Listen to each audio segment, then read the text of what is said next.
সবসময় নতুন চ্যালেঞ্জ নেয়। বনে পাহাড়ে জঙ্গলে যেতে আমরা সবাই পছন্দ করি, আর সেখানে গিয়ে অলসভাবে প্রকৃতির সঙ্গ উপভোগ করি।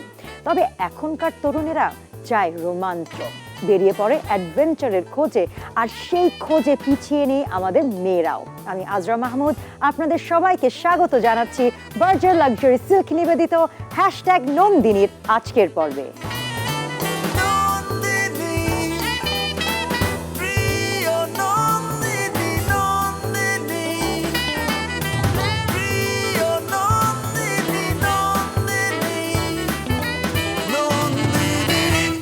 নতুন নতুন পথ বা ঝর্ণা খুঁজে বের করা, এগুলোর উৎস অনুসন্ধান করা, দুর্গম পাহাড় পাড়ি দিয়ে গন্তব্যে পৌঁছানো, আর প্রতিকূল পরিবেশে তাঁবু গেড়ে থাকা, এই সব কিছুর রোমাঞ্চই আলাদা।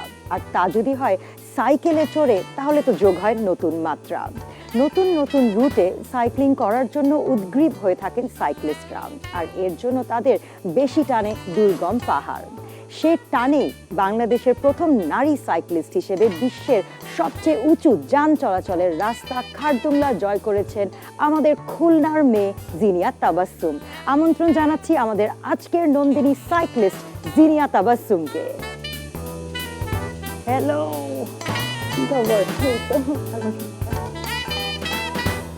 আজ গল্প শুরু করব প্রথম সাইকেল ধরার গল্প থেকে। আমি ক্লাস 5-এ যখন পড়ি তখন আসলে শখের বশেই শেখা। আর এটার পিছনে ছোট্ট একটা কাহিনী আছে। সেটা হচ্ছে আমার আব্বু আমার চাচাতো ভাইয়ের জন্মদিনের গিফট হিসেবে একটা সাইকেল কিনেছিল। তো ওইটা ছিল আমাদের বাসায় 2 দিনের জন্য। আর আব্বু ওই টাইমে অফিসের কাজে হচ্ছে খুলনার বাইরে ছিল, ঢাকায় আসে। তো ওই 2 দিনের সুযোগে আসলে আমার সাইকেল চালানোটা শেখা। লুকিয়ে লুকিয়ে শেখা, ঘরের মেয়ে বাইরে সাইকেল চালাবে না, সেখান থেকে ঘরের মেয়ে আজ কি বলবো পৃথিবী জয় করে বেড়াচ্ছে, বিভিন্ন রুটস, এবং সেই জায়গাটায় যাওয়াটার গল্পটা একটু জানবো।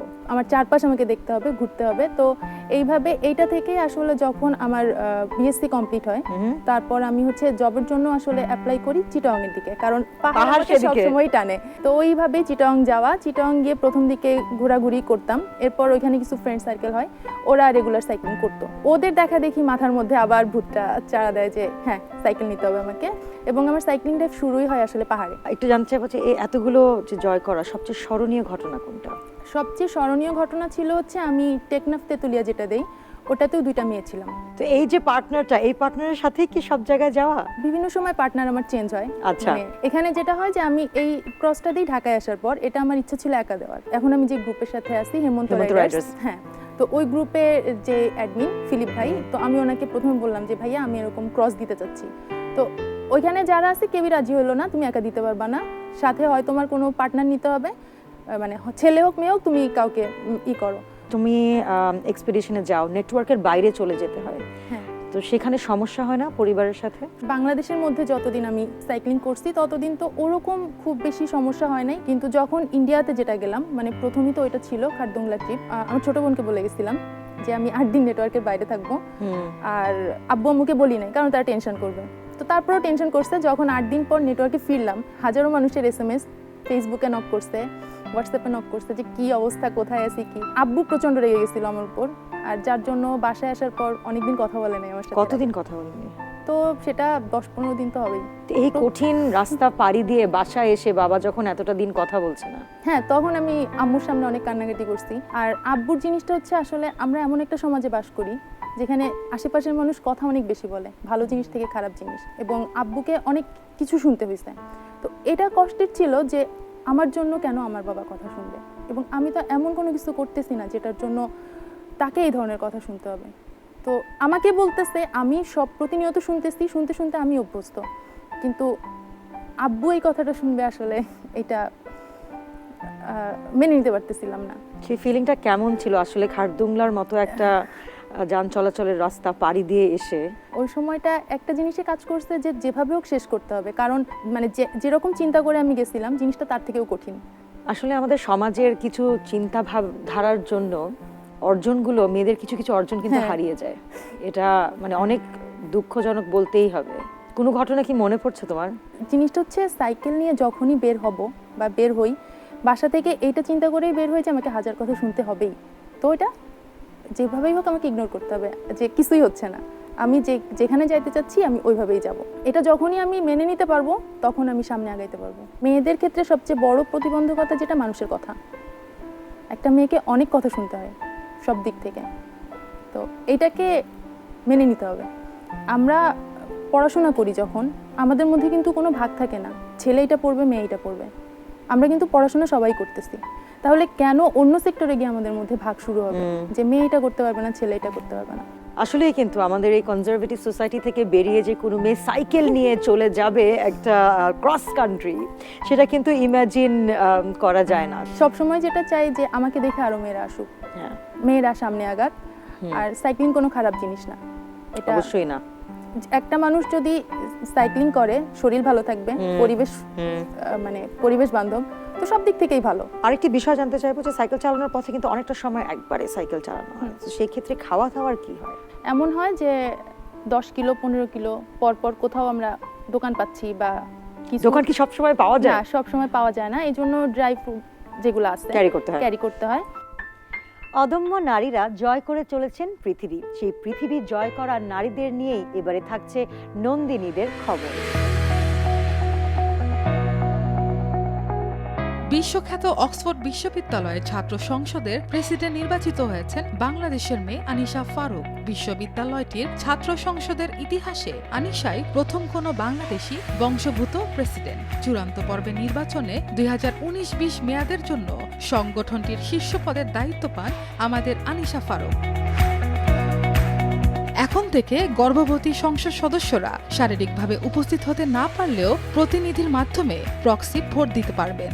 ব্রিটিশ পার্লামেন্টের সদস্য টিউলিপ সিদ্দিকের দাবিতে যুক্তরাজ্যের হাউস অব কমন্সে এসেছে এই ঐতিহাসিক পরিবর্তন। গাছ রোপণ করে পদ্মশ্রী পদক পেলেন থিমাক্কা। 25 বছরের সংসার জীবনে তার কোনো সন্তান নেই। গত 80 বছরে প্রায় 8000 বটগাছ সন্তানের মতো বড় করেছেন 106 বছর বয়সী এই বৃক্ষমাতা। ভারতের কর্ণাটক রাজ্যের প্রায় 4 কিলোমিটার পথ জুড়ে দাঁড়িয়ে আছে থিমাক্কার সুবিশাল ছায়াময় গাছগুলো। তোমার সাথে গল্প করছি, আরো গল্প করবো, তবে এবারে নিয়ে নিচ্ছি ছোট্ট একটি বিরতি। অদম্য নারীরা জয় করে চলেছেন বিস্তৃত সমুদ্র, দুর্গম পাহাড় আর গহীন বন। ছুটে চলেছেন তাদের স্বপ্নের পথে। নিব ছোট্ট একটি বিরতি, তবে বিরতিতে যাবার পূর্বে আমাদের আজকের নন্দিনী জিনিয়া তাবাসসুমের যে গল্পগুলো আমরা শুনছিলাম তারই একটি ছোট্ট অডিও ভিজুয়াল দেখে নিব। দেখতেই থাকুন বার্জার লাক্সারি সিল্ক নিবেদিত #নন্দিনী।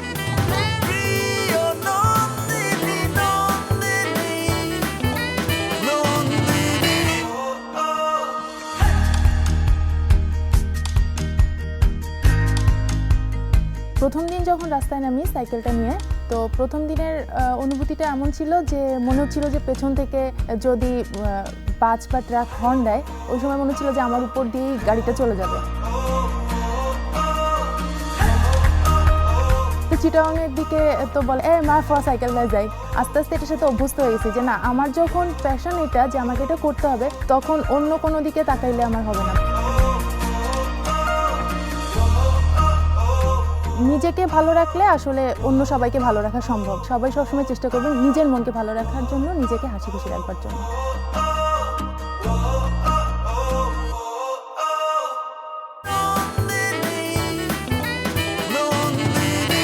স্বাগত জানাচ্ছি বার্জার লাক্সারি সিল্ক নিবেদিত #নন্দিনীতে।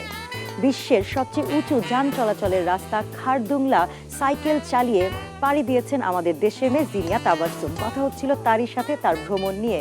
তবে এবারে আমাদের সাথে যুক্ত হতে যাচ্ছেন আরও একজন অ্যাডভেঞ্চারাস নারী, যিনি কদিন আগেই কায়াক চালিয়ে পাড়ি দিয়েছেন বঙ্গোপসাগরের বাংলা চ্যানেল। শুধু তাই নয়, পাহাড় চড়ে বেড়ান সমান তালে, উৎসাহ দেন অন্যদের, পরিবেশ সচেতনতাও সাহায্য করেন। আমন্ত্রণ জানাচ্ছি আমাদের আজকের দ্বিতীয় নন্দিনী হানিয়াম মারিয়া রাকাকে। হ্যালো। দুজন অ্যাডভেঞ্চারাস নারী আজকে আমার সেটে। আমি আজকে অনেক বেশি এক্সাইটেড হয়ে যাচ্ছি। একেবারে কিন্তু ভিন্ন কাজ করতে গেলে মেয়েদের খানিকটা বাধা বিপত্তির সম্মুখীন হতে হয়। তোমার কি হয়েছে? শুরুর দিকে মানে অ্যাডভেঞ্চার করতে যে ফিনান্সিয়াল সাপোর্ট যেটা মানে আমি ব্রোকেন ফ্যামিলির মেয়ে, সো আমাকে অলমোস্ট স্কুল লাইফ থেকেই ছোট ছোট টিউশনি করে চাকরি করে নিজের খরচটা নিজের আর্ন করতে হয়েছে। রাকা, কথা বলতে বলতে বলছিলে ব্রোকেন ফ্যামিলির মেয়ে, তার মানে কি ব্রোকেন ফ্যামিলি বিষয়টা নিয়ে কথা শুনতে কি হয়েছে? অ্যাকচুয়ালি কথা কে কি বললো এটা নিয়ে আমি খুব একটা চিন্তা করি না। ব্রোকেন ফ্যামিলির মেয়ে হওয়ার জন্য যে স্ট্রাগলটা করতে হয় সেটা আসলে খুবই ডিফারেন্ট। আমাকে সবসময় বুঝতে হয়েছে যে আমাকে সব কিছু ঠিক রেখে আমার স্বপ্নের দিকে এগোতে হবে, বাবাকেও তার জায়গায় ঠিক রাখতে হবে, মাকে ঠিক রাখতে হবে, আমার নিজেকে ঠিক থেকে আমি স্বপ্নের দিকে এগোবো। সেটা কিন্তু আলাদা প্রেশার। হ্যাঁ, সো এই যে ব্রোকেন ফ্যামিলির মেয়ে হলে যে সব কিছু দেখে শুনে নিজে টেক কেয়ার নিজে করে এগোতে হয়, এটা এইগুলোর মধ্যে দিয়েও পার হয়ে এসছি। যখন পার হচ্ছিলাম তখন কিন্তু আমি এটা লক্ষ্যই করিনি, কিন্তু এখন এখানে দাঁড়িয়ে আমি পিছে তাকালে নিজেকে বেশ সাবাস দিই যে হ্যাঁ আমি পেরেছি। As a husband how supporting is he? এটা বললেও তো বেশি লাইফ পেয়ে যাবে, আমি ওকে বলতে চাই তাই না? কিন্তু অ্যাকচুয়ালি আমার স্বপ্নের জায়গাটাতেই তো ও, মানে যেমন মানুষ আমি চেয়েছিলাম, আমি একটু পাগলাটে ঘুরে বেড়াই, adventurous, at the same time ঘরেও সময় দিতে হয়, বিজনেসে সময় দিতে হয়, মানে সব জায়গায় আলাদা আলাদা ক্যারেক্টার প্লে করতে হয়। আমার হাজবেন্ডও ওরকম, হি ইজ ভেরি ব্যালেন্সড। ও এবং আমি যখনই কোনো স্বপ্ন দেখি বা ও যেটা দেখে যে আমাদের নেক্সট প্ল্যানগুলো যখন করি আমরা একসাথেই করি। অ্যাডভেঞ্চার স্পোর্টসের দিকে ঝোঁক, সেই জায়গাটা থেকে কিন্তু যতই তুমি বলো যে তোমার পাড়ি দিতে অত কষ্ট হয়নি, মানুষের কথা শুনো না, কিন্তু তারপর আমার মনে হয় যে খানিকটা কষ্ট হয়েছে এই জায়গাটাকে ফাইনালি এস্টাবলিশ করা বা এই জায়গাটার প্রতি যাওয়া। সেই জায়গাটা থেকে কোনো এমন ঘটনা মনে পড়ে যে যেটা খুব কষ্ট দিলেও সাহস দিয়েছে? আমার বাবা মা যখন আলাদা হয়ে যায়, আমার ছোট ছোট দুইটা ভাই বোন ছিল, তো তখন সাডেনলি আমার মাকে বিয়ে দিয়ে দেওয়া হয় ফ্যামিলিতে, যেটা হয় আর কি। এবং তাদের সেই লোকটার সাথে আগে কথা হয়েছিল যে সে আমাদেরকে দেখবে, কিন্তু সে বিয়ের পরপরই ডিনাই করে যে না, আমি এই দায়িত্ব আমি নিতে পারবো না, আই এম সরি। তো তখন আর কি সে আম্মুকে টান দিয়ে নিয়ে যায়, আম্মু কি করবে বুঝতে পারছিল না, তো ছোট ছোট দুইটা ভাই বোনকে নিয়ে আমি একটা বাসায় একদম একা, পুরো বাসায় একা? হ্যাঁ, পুরো বাসায়, এবং আমার ছোট ভাই বোন দুটো কাঁদছে, তো ওদের হাত ধরে আমি আর কি যাই। পাশে আমার নানু ছিল বা আমার দাদু বাড়ির ফ্যামিলিতেও কিছু মানুষ জানতো, যেই সাপোর্টটা আমি আশা করেছিলাম তারা সেই সাপোর্ট দেয়নি। মানে আমাদেরকে নিয়ে চাচাদের একটা ফ্যামিলি মিটিং হয়, তারা বলে যে কি হবে আর এদের, আচ্ছা 3 ভাই বোন আমরা 3 জন ভাগ করে নিয়ে যে থাকবে আমাদের বাসায়। তো তখন আমি জাস্ট ওখানে দাঁড়িয়ে বলি যে আমার ভাই বোনকে আমি দেখব, এটার জন্য তোমাদের চিন্তা করতে হবে না, এবং আমাকেও আমি দেখব। এমন একটা সময় আসবে যখন তোমরা আমার কাছে আসবা আমার হেল্প চাওয়ার জন্য, ইনশাল্লাহ তখন আমি পুরোপুরি তোমাদেরকে রেসপেক্টের সাথে সেই হেল্পটা আমি করব। এত জোর গলায় বলা, সেটাও কিন্তু একটা সাহসের পরিচয়। সবচেয়ে বেশি আমার সাথে সাপোর্টিভ ছিল আমার নেইবার, তারপরে আমার কলিগস, এরা আমাকে প্রচন্ড সাপোর্ট দিয়েছে এবং হেল্প করেছে। আমার ছোট চাচা, আমার খালার সাথে বিয়ে হয়েছে, আচ্ছা, এই দুইটা মানুষ হচ্ছে কিন্তু আমাকে অনেক সাপোর্ট করেছে সব সময়। এই মানে কিছু হলেই আমি তাদের কাছে গেছি, তারা যে সাপোর্টটা করেছে সেটা আসলে কখনো শোধ করার মতো না। জিনিয়ার কাছে একটু আসি, কি মনে হয়েছিল তাকে দেখে প্রথম আব্বুকে দেখার পর তো আমার এমন মনে হয়েছে যে আপুর মতো আমাকেও করতে হবে, চলে যাবো এদিক সেদিক, কোনো ঠিকানা থাকবে না। আমি আমার হাজবেন্ড আমরা দেখা যায় যে ফোন অফ করে বের হয়ে গেছি কোনো জঙ্গলে বা নদীতে চলে যাই, অনেকদিন পর ফিরে আসি জঙ্গলি হয়ে ফিরে আসা। আসলে জঙ্গলি মনটাকে জঙ্গলে নিয়ে যাওয়া উচিত। কথা হচ্ছিল আমাদের দুজন নন্দিনী, জিনিয়া এবং রাকার সাথে। শুনছিলাম রাকার ভ্রমণের গল্প। নেব ছোট্ট একটি বিরতি, তবে তার পূর্বে দেখে নিব রাকার ভ্রমণের উপর ছোট্ট একটি অডিও ভিজুয়াল। দেখতেই থাকুন বার্জার লাক্সারি সিল্ক নিবেদিত #নন্দিনী।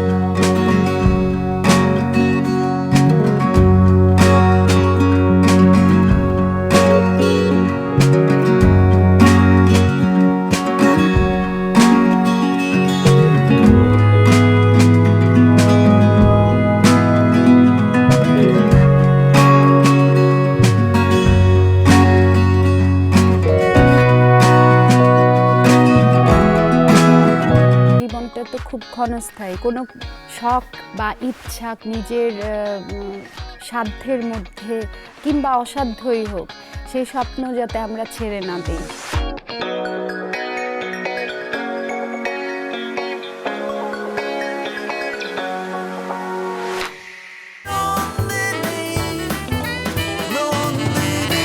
স্বাগত জানাচ্ছি বার্জার লাক্সারি সিল্ক নিবেদিত #নন্দিনীতে। কথা বলছিলাম আমাদের দুজন অ্যাডভেঞ্চারাস নারী জিনিয়া এবং রাকার সাথে।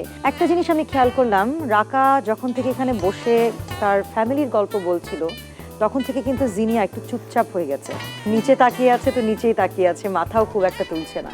জিনিয়া, কি মনে হচ্ছে, কি ঘুরছে মাথায় তোমার? আসলে আপু যেই সময়টার কথা বলতেছে, এই সময় আসলে একটা মেয়ের জন্য খুবই কঠিন সময়। 14-15 বছরের একটা মেয়ের কত কি বা বুঝে, সেই সময় থেকে সে একা না, সাথে তার একটা ভাই একটা বোন। না, আমি এভাবেও দেখি না ব্যাপারটা, কারণ জীবনে যা কিছু আমার সামনে আসে আমি ওটাকে একটা চ্যালেঞ্জ হিসেবে নেই। রাকা সেই সাহসটাই হয়তো বা সে ছোটবেলায় দায়িত্ব নিতে হয়েছিল বলে এখন সেই সাহসের রূপ কিন্তু আমরা দেখতে পাই। জিনিয়া, শুধু অ্যাডভেঞ্চার করে কি জীবন ধারণ করা যায়? আমি সবসময় যেটা করছি, আমার ইচ্ছাকে সবসময় প্রাধান্য দিয়ে আসছি, আর এটা হচ্ছে আমার শখ, ইচ্ছা।